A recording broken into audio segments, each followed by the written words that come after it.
नमस्कार दोस्तों, online classes study point में आप सभी का फिर से अभिनंदन, मोस्ट वेलकम, स्वागत। जैसा कि अपन कल चल रहे थे आधुनिक आवर्त सारणी में जो हेनरी मोजले के द्वारा दी गई थी, तो शायद आपने उसका अध्ययन किया होगा, रिवाइज भी किया होगा, आपने आधुनिक आवर्त सारणी को देखा होगा घर पे। तो उस आवर्त सारणी के बाद में अपना जो तत्वों का वर्गीकरण है वो कंप्लीट हो जाता है। अब उस आधुनिक आवर्त सारणी में अपन पढ़ेंगे तत्वों की जो आवर्तिता है, गुणों में आवर्तिता कि गुण किस प्रकार परिवर्तित होते हैं। देखो, अपनी आज की हेडिंग रहेगी गुणों में आवर्तिता। और गुणों में आवर्तिता का मतलब होता है, अपन ने देखा था कि आवर्त सारणी में, आधुनिक आवर्त सारणी में हेनरी मोजले ने तत्वों को उनके बढ़ते हुए परमाणु क्रमांक के आधार पर व्यवस्थित किया था। और परमाणु क्रमांक के आधार पर व्यवस्थित करने के बाद में स्वतः ही वो इलेक्ट्रॉनिक विन्यास भी क्या हो गया था, व्यवस्थित हो गया था। अर्थात जितने प्रोटॉन उतने इलेक्ट्रॉन होते हैं, प्रोटॉनों के आधार पर व्यवस्थित किया, मतलब परमाणु क्रमांक के आधार पर व्यवस्थित किया। और परमाणु क्रमांक के आधार पर व्यवस्थित किया तो इलेक्ट्रॉनों के आधार पर अपने आप ही क्या हो गया, व्यवस्थित हो गया।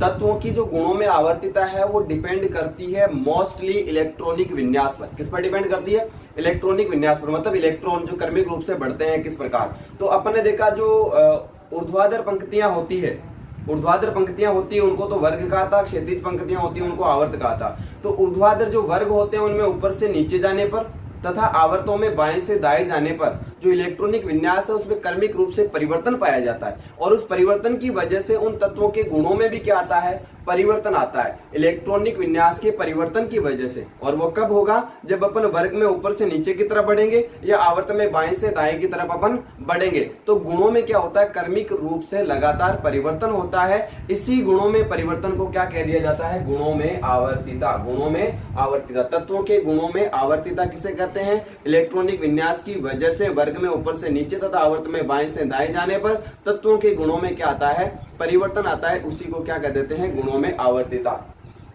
तो तत्वों के कुछ गुण होते हैं, गुणधर्म होते हैं। जैसे मैं बात करूं अपने त्रिज्या की, परमाणु की त्रिज्या की बात कर लें अपन, परमाणु त्रिज्या, या फिर आयनिक त्रिज्या की बात कर लें, आयनन एंथैल्पी की बात कर लें, आयनन एंथैल्पी है, साथ में अपन बात कर लें आयनन एंथैल्पी के संयोजकता है, परमाणु का आकार है ना, उसका क्वथनांक है। बहुत सारे गुण होते हैं तत्वों के। इन बहुत सारे गुणों में से अपन 10th क्लास के अंदर कुछ विशेष तत्व ही, विशेष गुणों के बारे में ही पढ़ेंगे। और उन विशेष गुणों में सबसे पहले अपना गुण रहेगा परमाणु त्रिज्या। कौन सा गुण रहेगा? परमाणु त्रिज्या। परमाणु की त्रिज्या क्या होती है? देखो, त्रिज्या होती क्या है, आप सबको पता होगा। त्रिज्या एक गोले की होती है। किसकी होती है? गोले की। परमाणु त्रिज्या, परमाणु त्रिज्या, त्रिज्या होती किसी गोले की होती है। और अपन ने पढ़ा परमाणु भी क्या है, एक गोला है, गोलाकार परमाणु। तो उस परमाणु की अपन बात करें, जैसे मैं यहाँ पर किसी परमाणु का एक चित्र बनाता हूं। यहाँ पर हो गया अपना धनायन और यहाँ पर इसमें हो गए ऋणायन। अब आपको पता होगा किसी भी गोले की त्रिज्या क्या होती है, उसके केंद्र से लेकर के उसके परिधि तक की दूरी, केंद्र से लेकर के परिधि तक की दूरी क्या होती है? त्रिज्या होती है। किसी भी वृत्त में केंद्र से लेकर के परिधि तक की दूरी क्या होती है? त्रिज्या। उसी प्रकार अपना परमाणु का केंद्र तो क्या हो जाएगा? नाभिक। परमाणु का केंद्र क्या हो गया? नाभिक। और परमाणु की जो परिधि है वो क्या होगी? उसका अंतिम कक्षक। उसका अंतिम कक्षक क्या, जिसको अपन कोष भी कहते हैं, अंतिम कोष, मतलब लास्ट वाला। अपन ने पढ़ा था के एल एम एन, जैसे जैसे आगे बढ़ेंगे तो इसका अंतिम कोष ये होता जाएगा। ठीक है ना? ये प्रथम कोष है, द्वितीय कोष है, तृतीय कोष है, चतुर्थ कोष है। ऐसे आगे आगे जैसे जैसे कोषों की संख्या बढ़ेगी अंतिम कोष भी क्या होता जाएगा? दूर होता जाएगा। तो आप सबको पता होगा कि इसकी परिधि जो है वो अंतिम कोष, इसका मतलब इसकी त्रिज्या क्या हो गई? नाभिक से अंतिम कोष तक की दूरी। किसी भी परमाणु के नाभिक से लेकर के उसके अंतिम कोष तक की दूरी जो है वो क्या कहलाती है? परमाणु की त्रिज्या। देखो, लिख देते हैं अपन, परमाणु के नाभिक से अंतिम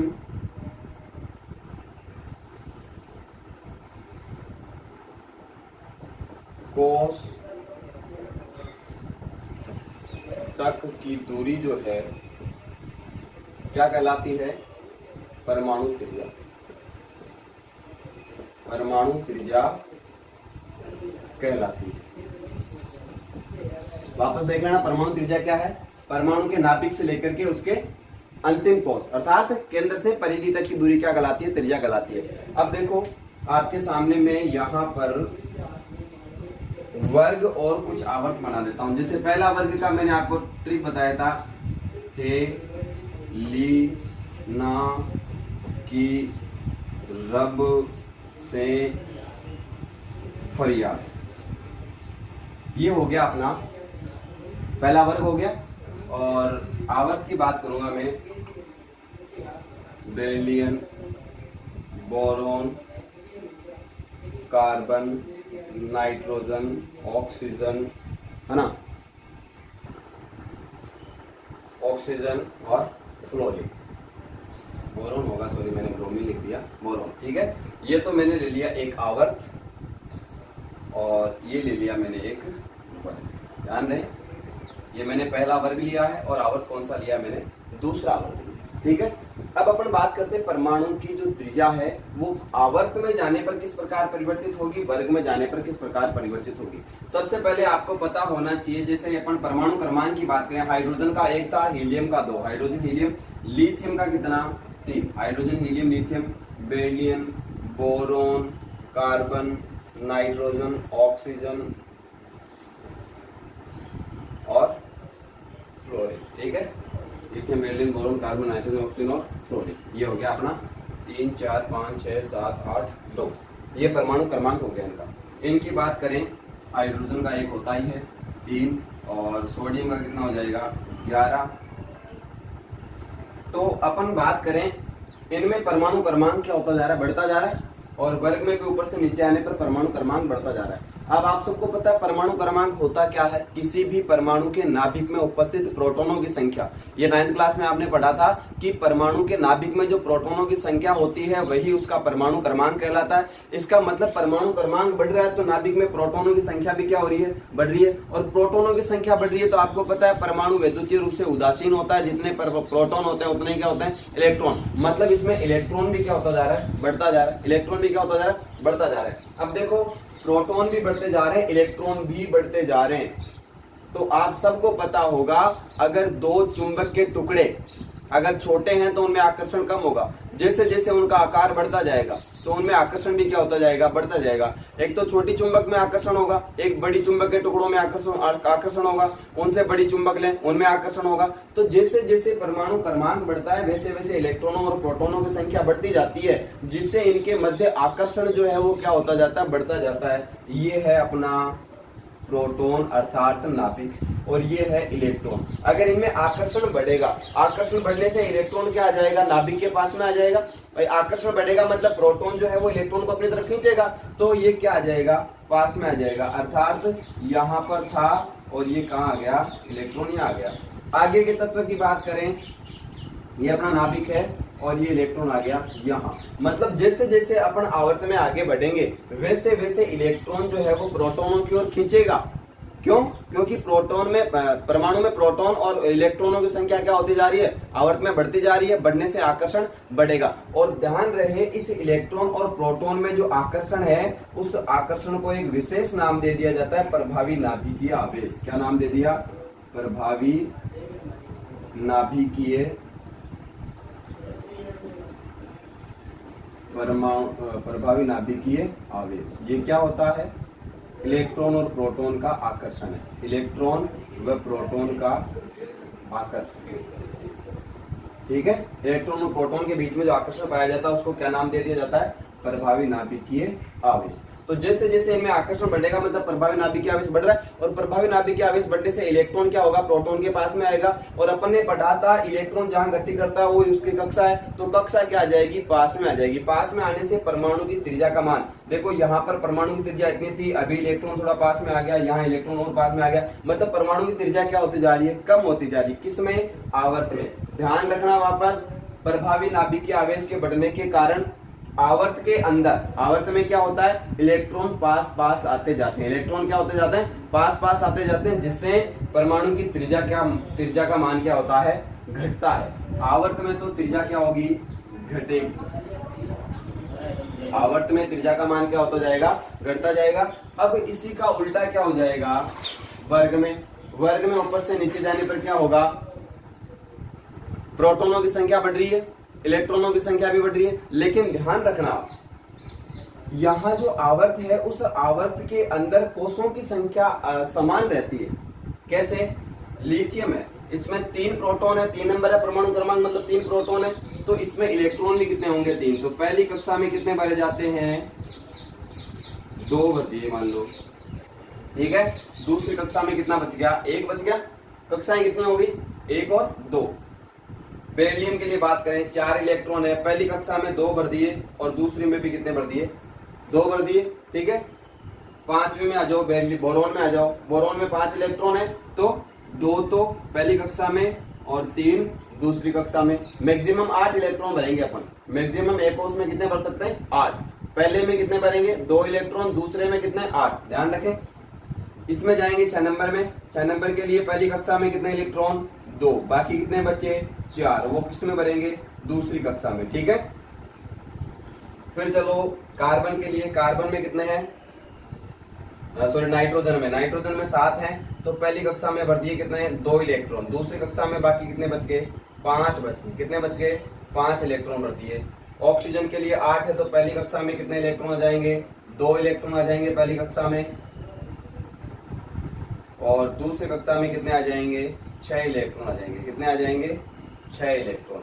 मतलब आप देख रहे हैं इसमें भी कोष 2 थे, इसमें भी कोष 2 थे, इसमें भी कोष 2 है, इसमें भी 2 है। मतलब आवर्त में अपन बाएं से दाएं चलते हैं तो कोषों की संख्या तो समान रहती है, कोषों की संख्या तो क्या रहती है, समान। लेकिन प्रभावी नाभिक के आवेश का मान बढ़ता है, मतलब इलेक्ट्रॉनों को आकर्षित करने की क्षमता है वो बढ़ती जाती है। तो इलेक्ट्रॉनों में आकर्षण बढ़ने की वजह से आकार क्या होता जाएगा, छोटा। इलेक्ट्रॉन प्रोटॉन के पास में आता जाएगा आकर्षण की वजह से, जिससे इसकी त्रिज्या क्या होगी, आवर्त में घटेगी। लेकिन वर्ग में ऊपर से नीचे जाने पर ध्यान रखना, इसमें कोषों की संख्या भी बढ़ रही है। इसमें आवर्त में कोषों की संख्या समान रहती है और वर्ग में कोषों की संख्या क्या होती जाती है, बढ़ती जाती है। एक विशेष बात मैं आपको यहाँ बता दूंगा, अपन इस जितने भी गुणों की आवर्तीयता पढ़ेंगे उनमें सब में मैक्सिमम सभी के अंदर ये जो 2 अपने गुण है, कारण बता रहा हूं क्यों बढ़ रहा है, क्यों घट रहा है, आपको ये तो पता चल जाएगा। आवर्त में परमाणु की त्रिज्या जो है वो घट रही है, वर्ग में परमाणु की त्रिज्या बढ़ रही है। लेकिन क्यों बढ़ रही है, इसका कारण एक तो कोषों की संख्या क्या है, आवर्त में तो कोषों की संख्या समान रहती है, लेकिन प्रभावी नाभिकीय आवेश का मान बढ़ता है। इसमें कोषों की संख्या क्या होती जा रही है, बढ़ती जा रही है, प्रभावी नाभिकीय आवेश का मान क्या हो जाएगा, कम हो जाएगा। देखो कैसे होगा, हाइड्रोजन के पास में 1 इलेक्ट्रॉन है, हाइड्रोजन के पास में 1 इलेक्ट्रॉन है, पहली कक्षा के अंदर भर दिया, पहली कक्षा में 1 इलेक्ट्रॉन भर दिया, ठीक है। हीलियम के पास में कितने इलेक्ट्रॉन है, 3। अब मैं वर्ग की बात कर रहा हूँ, हीलियम में कितना है, 3 है। पहली कक्षा में मैक्सिमम कितने भर सकते हैं, 2 इलेक्ट्रॉन भर सकते हैं, ठीक है। ये नाभिक हो गया और ये पहली कक्षा में 2 इलेक्ट्रॉन भर दिए, फिर भी 1 बच गया, दूसरी कक्षा में 1 और भरेंगे। सोडियम के पास में कितने इलेक्ट्रॉन है, 11, अर्थात पहली कक्षा में कितने भरे जाएंगे, 2 इलेक्ट्रॉन, दूसरी कक्षा में कितने, 8 इलेक्ट्रॉन, कितने हैं, 8 इलेक्ट्रॉन भरे जाएंगे। कितने बच गए, 8 तो 10, 1 बच गया। लास्ट कक्षा में कितना आ जाएगा, 1 इलेक्ट्रॉन और आ जाएगा, ठीक है। इस प्रकार वर्ग में ऊपर से नीचे जाने पर आप देख रहे हो कोषों की संख्या, इसमें कोष 1 था, इसमें 2 हो गए, इसमें 3 हो गए, यहाँ आ जाएंगे पोटेशियम में 4 हो जाएंगे, है ना। इसमें 1 इलेक्ट्रॉन था, इसमें 2 और 1 हो गया। सोडियम में कितने हो गए, 2 और 8 और 1 हो गया। पोटेशियम में कितने हो गए, 2, 8, 8 और 1 हो गया, है ना। जैसे जैसे अपन वर्ग में ऊपर से नीचे जाएंगे तो कोषों की संख्या बढ़ती जा रही है। यहाँ कोष 1 ही था, यहाँ 2 हो गए, यहाँ 3 हो गए, यहाँ कितने हो गए, 4, 1 2 3 4, 4 कोष हो गए। जैसे जैसे अपन ऊपर से नीचे जाएंगे वर्ग में, वैसे वैसे कोषों की संख्या क्या होती जा रही है, बढ़ती जा रही है। तो कोषों की संख्या बढ़ रही है, इसका मतलब इलेक्ट्रॉन नाभिक से क्या होता जा रहा है, दूर। देखो यहाँ पे इलेक्ट्रॉन नाभिक के पास में था, यहाँ पे अंतिम कोष का इलेक्ट्रॉन नाभिक से थोड़ा दूर हुआ, यहाँ पे अंतिम कोष का इलेक्ट्रॉन नाभिक से और ज्यादा दूर हुआ। नीचे में अगर और चलो थोड़ा सा, पहली कक्षा, दूसरी कक्षा, तीसरी कक्षा और ये चौथी कक्षा, इसका इलेक्ट्रॉन जो होगा वो नाभिक से क्या हो जाएगा और दूर हो जाएगा। मतलब जैसे जैसे वर्ग में अपन ऊपर से नीचे जा रहे हैं वैसे वैसे परमाणु की त्रिज्या क्या होती जा रही है, बढ़ती जा रही है। यहाँ परमाणु की त्रिज्या इतनी थी, यहाँ बढ़ी, यहाँ और बढ़ी, यहाँ पे जाके और बढ़ी। जैसे जैसे अपन और नीचे जाएंगे कोषों की संख्या क्या होती जाएगी, बढ़ती जाएगी। कोषों की संख्या बढ़ने से इलेक्ट्रॉन नाभिक से दूर होता जाएगा, प्रभावी नाभिकीय आवेश का मान कम होता जाएगा। देखो चुंबक के टुकड़े अगर पास पास है तो उनमें आकर्षण ज्यादा होगा, अब अगर चुंबक के टुकड़े दूर दूर है तो उनमें क्या होगा, आकर्षण कम होगा। वही बात यहाँ पर इलेक्ट्रॉन जो नेगेटिव है, यहाँ प्रोटॉन, ये अगर दूर दूर है तो इनमें आकर्षण कम होगा, और ये अगर पास पास में है तो इनमें आकर्षण क्या होगा, ज्यादा। तो यहाँ जैसे ही वर्ग में ऊपर से नीचे जाते हैं तो आकर्षण क्या होता जाएगा, घटता जाएगा, क्योंकि इलेक्ट्रॉन दूर होता जा रहा है, चुंबक के टुकड़े दूर होते जा रहे हैं। तो जैसे जैसे इलेक्ट्रॉन और प्रोटॉन की मध्य दूरी बढ़ती जाएगी ऊपर से नीचे जाने पर, अर्थात आकर्षण क्या होता जाएगा, कम होता जाएगा। प्रभावी नाभिकीय आवेश का मान क्या होता जाएगा, कम होता जाएगा। आकर्षण को मैंने क्या नाम दिया था, यहाँ पे इलेक्ट्रॉन और प्रोटॉन के आकर्षण को प्रभावी नाभिकीय आवेश नाम दिया था। अर्थात वर्ग में ऊपर से नीचे जाने पर प्रभावी नाभिकीय आवेश का मान घटता है। शायद आपके समझ में आ गया होगा, नहीं आता है तो वापस आप पूछ सकते हैं। अब मैं आपको बता देता हूं वर्ग में घटेगा या बढ़ेगा, वर्ग में और आवर्त में किस प्रकार घटते हैं, किस प्रकार परमाणु की संख्या बढ़ती है। देखो पहले आवर्त में बता देते हैं। अभी अपन ने पढ़ा आवर्त में क्या होती है, परमाणु की त्रिज्या का मान घटता है। परमाणु की त्रिज्या का मान क्या होता है, घटता है। क्यों घटता है, इसका कारण क्या होगा, कारण होगा कोषों की संख्या समान, कोषों की संख्या समान, परंतु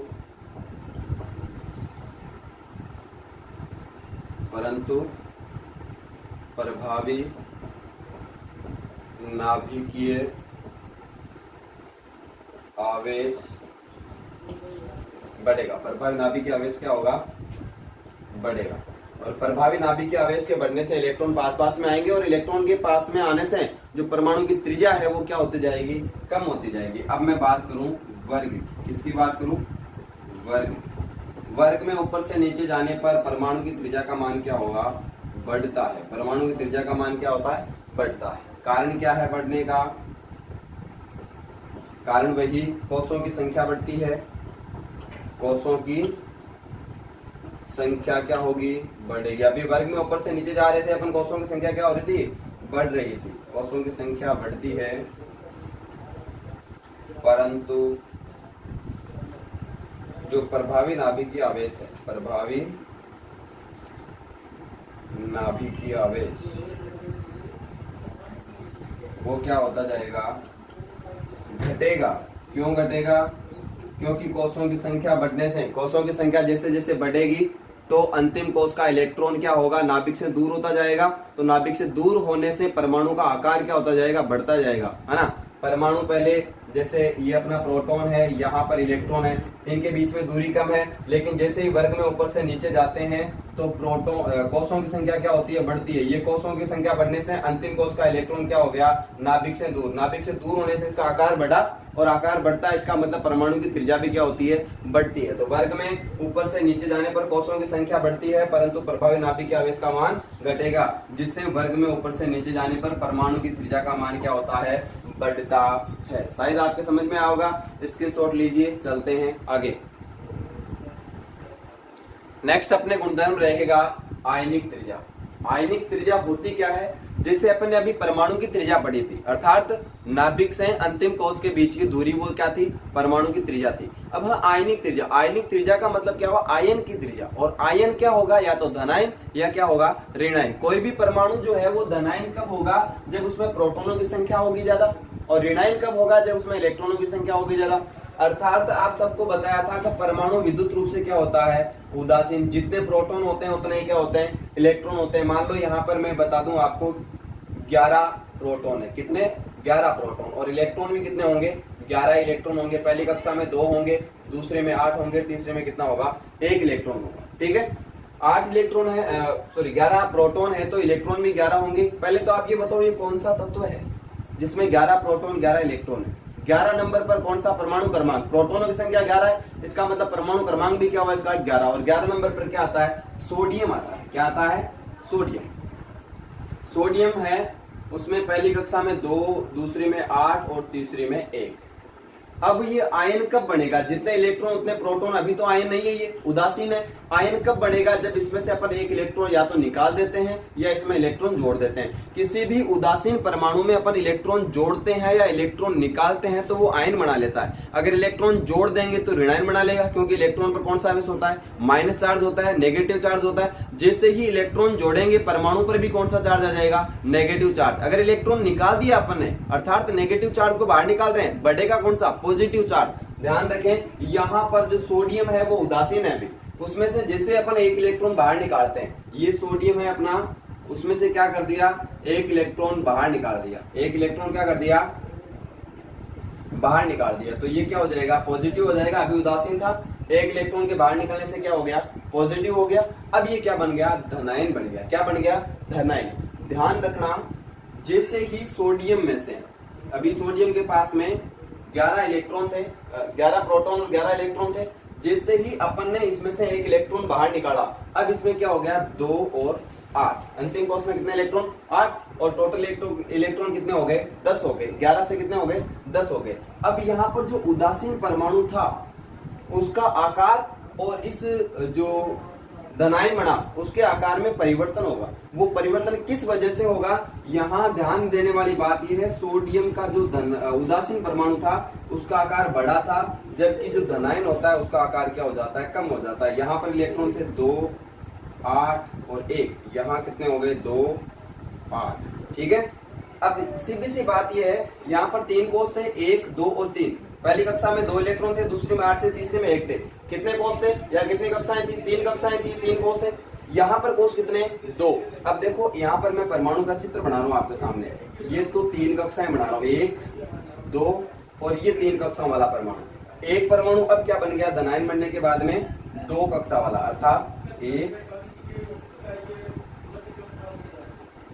ये अपना नाभिक हो गया, ये 2 कक्षाएं हो गई। तो आकार छोटा किसका, 2 कक्षा वाले का या 3 कक्षा वाले का। देखो सीधी सी बात है, जैसे अपन ने अंतिम कोष से एक इलेक्ट्रॉन निकाला, इलेक्ट्रॉन निकालते ही एक कक्षा जो अंतिम कोष था वो तो सीधा सीधा क्या हो गया, डिलीट हो गया, खत्म हो गया। जैसे ही अंतिम कोष खत्म हो जाता है तो परमाणु का आकार क्या हो जाएगा, छोटा हो जाएगा, परमाणु का आकार छोटा हो जाएगा। तो किसी भी उदासीन परमाणु से जब धनायन बनाया जाता है, कब बनेगा धनायन, जब उसमें से अपन इलेक्ट्रॉन बाहर निकालेंगे। तो इलेक्ट्रॉन के बाहर निकलने से जब वो धनायन बनाता है तो उसका आकार क्या हो जाएगा, छोटा हो जाएगा। क्यों हो जाएगा, क्योंकि या तो इलेक्ट्रॉन के बाहर निकलने से उसकी अंतिम कक्षा ही डिलीट हो जाएगी, या फिर देखो एक तो ये कारण हो गया छोटा होने का, एक तो अंतिम कक्षा डिलीट हो गई।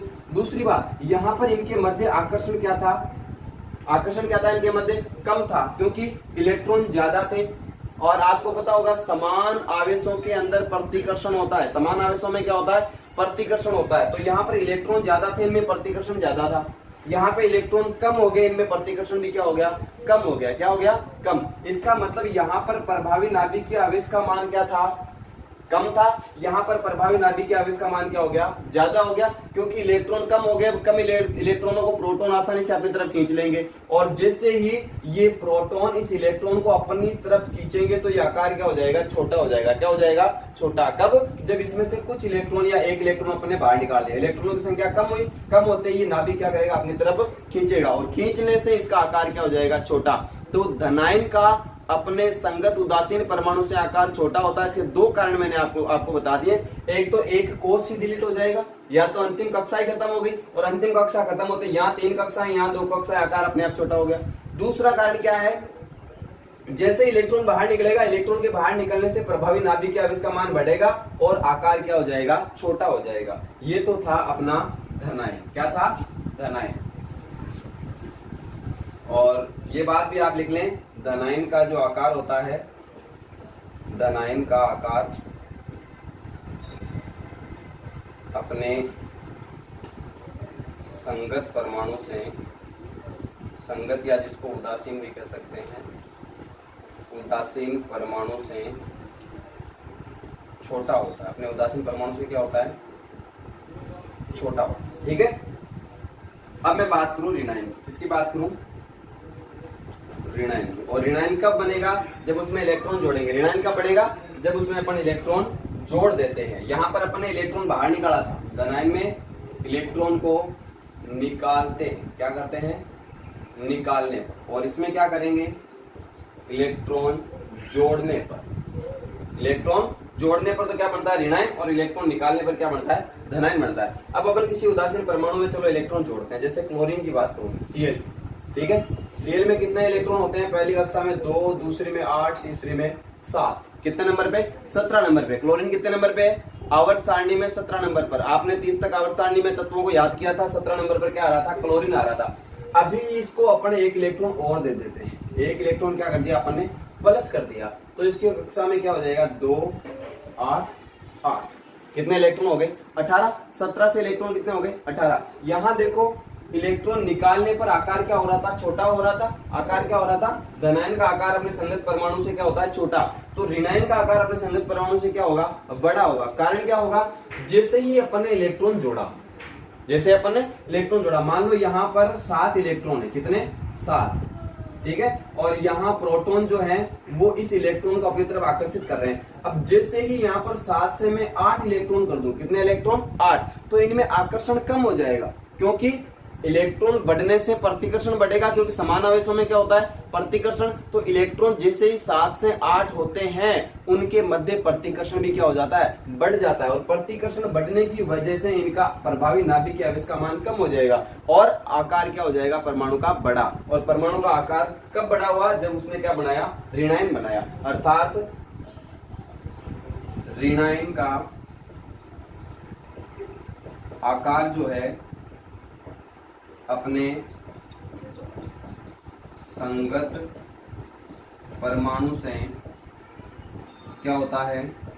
बड़ा होता है। ऋणायन का आकार अपने संगत परमाणु से क्या होता है? बड़ा होता है। स्क्रीनशॉट लीजिए।